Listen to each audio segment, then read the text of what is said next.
terlarang ini. Jadi ada peraturan di mana bahwa kalau kalian hamil, kalian tidak boleh dipecat, tidak boleh diinterminate di posisi hamil ini peraturan sudah.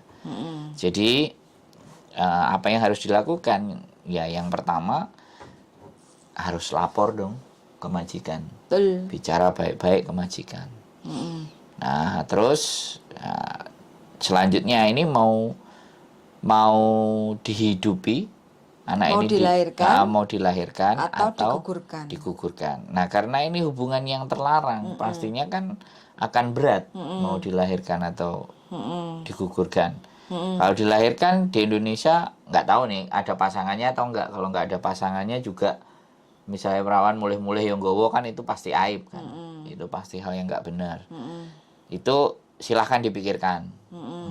Jadi silahkan dipikirkan keputusannya